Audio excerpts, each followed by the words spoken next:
Mukunda Silks grand opening on 23rd November at Dilshuk Nagar. 1400 rupees sarees, 111 rupees fancy pattu sarees, me sontam. Hi నమస్తే welcome to iDream media. నేను మీ anchor Pratyusha. అఖండ 2 ఈ cinema ఇదివరకే postpone అయ్యి ఫైనల్గా trailer అయితే release అయిపోయిందనమాట. So trailer ఎలా ఉంది రివ్యూ చెప్పడానికి ఈరోజు మనతో పాటు మన స్టూడియోలో సీనియర్ జర్నలిస్ట్ భరద్వాజ్ గారు మనతో ఉన్నారు. సో సార్తో మాట్లాడి మన విషయాలు తెలుసుకుందాం. నమస్తే సార్. నమస్తే సార్, అఖండ 2 ట్రైలర్ అయితే వచ్చేసింది. చాలామంది దీని గురించి మాట్లాడుతున్న విషయం ఏంటంటే అసలు ట్రైలర్ కూడా చాలామందికి అర్థం కానట్టుంది. అంటే అసలు ఆయన ఏంటి సనాతన ధర్మం ఆయన క్యారెక్టర్ చూస్తే, కానీ ఇక్కడేమో వారు గురించి చూపిస్తున్నారు. విలన్ క్యారెక్టర్ ఏమో కొంచెం డిఫరెంట్గా ఉంది. అసలు ఏంటి కాన్సెప్ట్ డిఫరెంట్గా ఉంది అని చాలామంది డౌట్ పడుతున్నారు. సో దీని గురించి మీ మాటల్లో రివ్యూ చెప్తారా? అంటే ఆ ట్రైలర్ ఓపెనింగే ఒక డైలాగ్ ఉంది. అదేంటంటే ఏ కష్టం వచ్చినా దేవుడా అనటం ఈ దేశ ప్రజలకు అలవాటు, అలా అనకుండా చేస్తే అప్పుడు ఈ దేశాన్ని కంట్రోల్లోకి తీసుకోవడం చాలా తేలికవుతుంది అని ఒక డైలాగ్ ఉంటుంది. అంటే మనకి గజేంద్ర మోక్షం లాంటి కథలన్నీ ఉన్నాయి. అంటే మొసలి ఒక ఏనుగు కాలు అలా పట్టుకుంటుంది, పట్టుకోగానే దేవుడా అని అరుస్తుంది. అప్పుడు విష్ణుమూర్తి గారు ఇమ్మీడియట్గా సిరికింజప్పడని ఒక పద్యం ఉంటుంది భాగవతంలో. అంటే సిరికింజప్పడం అంటే లక్ష్మీదేవికి కూడా చెప్పకుండా ఆయన లేచి ఏమీ అలా ఉన్నవాడు ఉన్నట్టుగా లేచి వచ్చేస్తాడు. వచ్చేసేటప్పుడు ఆయుధాలు ఇవన్నీ వెనకాల పరిగెట్టుకుంటూ వస్తాయి, విష్ణు చక్రము ఇవన్నీ. ఏమిటి ఏమీ చెప్పకుండా వెళ్ళిపోతున్నాడు, ఎక్కడికి వెళ్తున్నాడు అని వస్తే ఆయన ఇక్కడికి వచ్చిన తర్వాత ఆ మొసలిని సంహరించి ఈ ఏనుగును కాపాడటం అనేది కార్యక్రమం. అది గజేంద్ర మోక్షం. అంటే ఇలా పిలిస్తే పలికేటువంటి దేవుళ్ళు ఉన్నారు ఇక్కడ, కానీ పిలవకపోతే రియాక్ట్ కారా అనేది ప్రశ్న. కాబట్టి ఈ ప్రజలు ఏ కష్టం వచ్చినా దేవుడా అంటారు, అలా అనకుండా ఉంటే దేవుడు రాడు. కాబట్టి ఈలోపు మనం దీన్ని కంట్రోల్లోకి తీసుకోవచ్చు అన్నటువంటి ఒక అభిప్రాయాన్ని కలిగిస్తూ ఆ ట్రైలర్ మొదలవుతుంది. మొదలైన తర్వాత ఈ దేశపు అంటే సంపదని కొల్లగొట్టడానికి, ఈ దేశాన్ని తమ కంట్రోల్లో పెట్టుకోవడానికి అనేక దేశాలు ప్రయత్నం చేస్తున్నాయి. ప్రధానంగా పాకిస్తాన్ నుంచి ఆ ప్రయత్నం జరుగుతోంది, చైనా నుంచి జరుగుతోంది. ఈ రెండింటిని కంట్రోల్ చేసేటువంటి ఒక ఆధ్యాత్మిక శక్తి కావాలి అనేది కూడా ఎస్టాబ్లిష్ చేస్తూ బాలకృష్ణ గారితో సర్జికల్ స్ట్రైక్ అనేటువంటి మాట కూడా మాట్లాడించి ఆ వెపన్ని ఆయన చేతిలో పెట్టి ఒక రోల్ ఫైర్ చేస్తాడు. ఈ ఎలిమెంట్స్ అన్నీ ఉంటాయి ఈ సినిమాలో అని చెప్తున్నాడు ఆయన.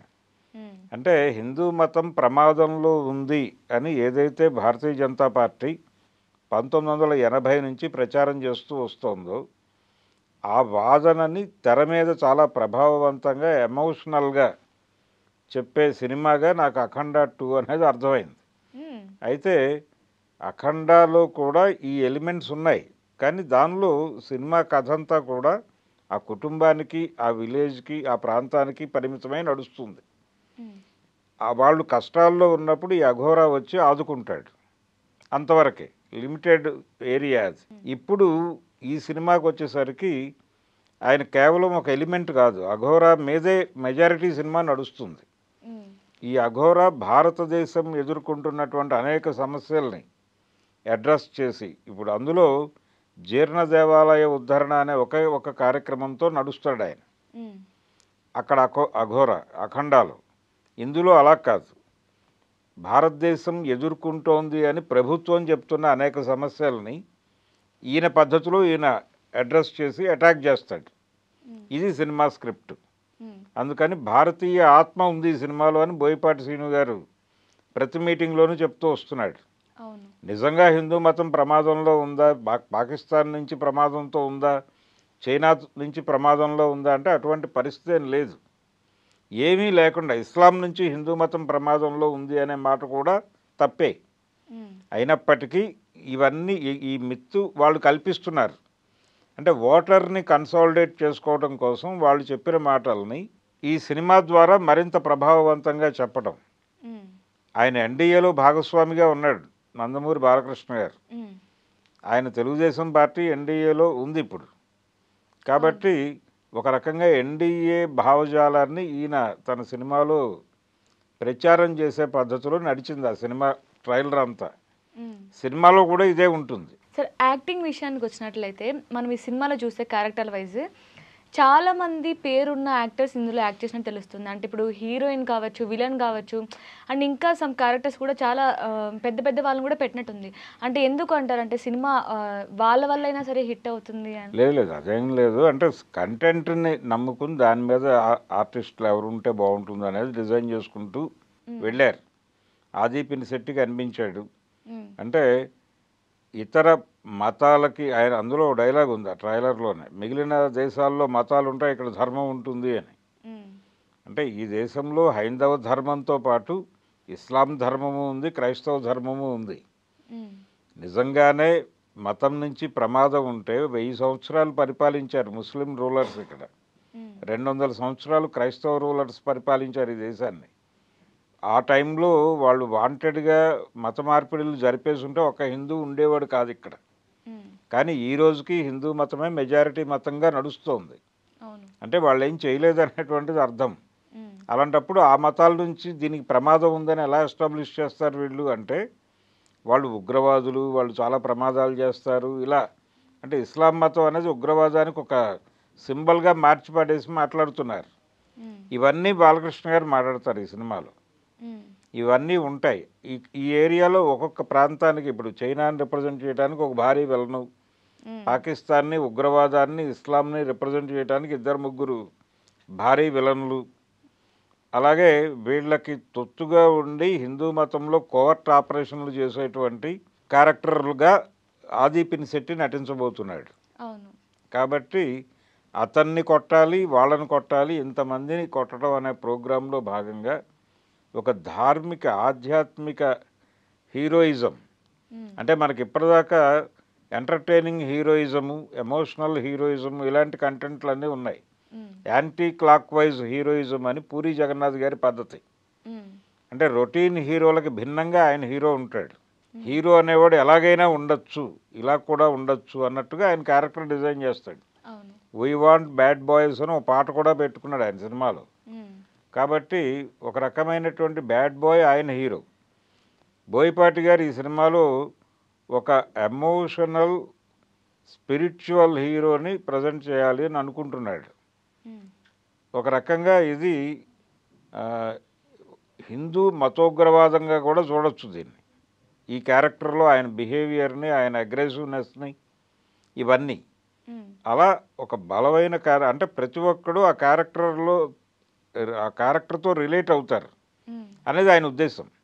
ఎవరు హిందూ మతం ప్రమాదంలో ఉంది అని జరుగుతున్న ప్రచారంలో ఆ ప్రచారాన్ని నమ్మిన వాళ్ళందరూ తమని కాపాడేటువంటి శక్తిని బాలకృష్ణ రూపంలో చూసుకుంటారు. అలా ఈ సినిమా చూసేస్తారు అనేది ఆయన ప్రోగ్రాం.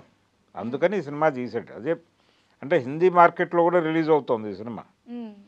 హిందీ మార్కెట్లో రిలీజ్ అవుతోంది, తమిళ మార్కెట్లో రిలీజ్ అవుతోంది. కాబట్టి ఆ ఆర్టిస్టులందరినీ అక్కడ పెట్టి వీళ్ళందరి ద్వారా ఆ సినిమాని ఆ ఏరియాల్లో ప్రమోట్ చేయటం, తద్వారా ఈ సినిమాకు ఒక పాన్ ఇండియా మార్కెట్ డిజైన్ చేయటం. బాలకృష్ణ గారు మొదటిసారిగా పాన్ ఇండియా మార్కెట్ లోకి ప్రవేశిస్తున్నాడు ఈ సినిమా నుంచి.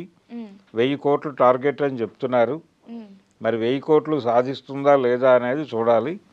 ఏదేమైనా కానీ ఈ ట్రైలర్ చూసిన తర్వాత సినిమా మీద ఏ మాత్రం అంచనా పెట్టుకోవచ్చు అంటారు? అంటే ఇప్పుడు మీరు చెప్పారు కదా 1000 కోట్లు అని, అంటే అంత మాత్రం వెళ్ళే అవకాశం ఉందంటారా? వాళ్ళు అనుకున్న పద్ధతిలో చాలా సిన్సియర్గానే సినిమా తీశాడు. ఆ కంటెంట్లో ఎంత ఇబ్బందికరమైన అంశాలు ఉన్నప్పటికీ బోయపాటి తను అనుకున్న పద్ధతిలో సినిమాని తీశాడు. అది విజువల్గా కనిపించింది. విజువల్ స్కేలింగ్ అంటాం మనం. విజువల్ స్కేల్ చాలా హై లెవెల్లో ఉంది ఈ సినిమాలో. అలాగే 3Dలోకి తీసుకొస్తున్నారు ఈ సినిమాని. 3Dలో కూడా రిలీజ్ చేస్తున్నారు. 3Dలో అంటే బాలకృష్ణ గారు ఈ సినిమాలో జరిపే సంహారాలన్నీ థియేటర్లో మీ సమక్షంలో జరుగుతున్నట్టుగా కనిపిస్తాయి. ఆ బ్లడ్ మీ ముఖాల మీద నుంచి చిందుతుంది.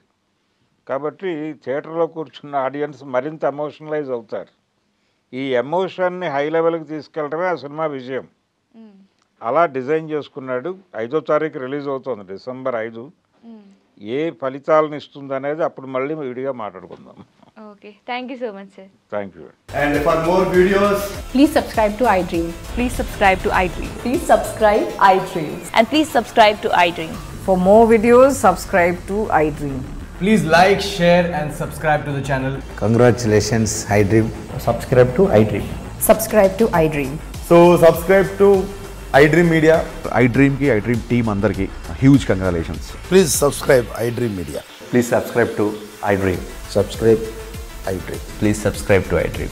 iDream అంటే నా కళల ఛానల్ను సబ్స్క్రైబ్ చేసుకున్నారు, నోరు తిరుగుతలేదు, మీరైతే గంట గుర్తు కొట్టండి. For more such videos, please subscribe to iDream. Subscribe to iDream. Please subscribe to iDream. Please subscribe iDream Media. Please do subscribe to iDream. Please subscribe to iDream Media. For best entertainment and information, please subscribe iDream. And don't forget to subscribe to iDream.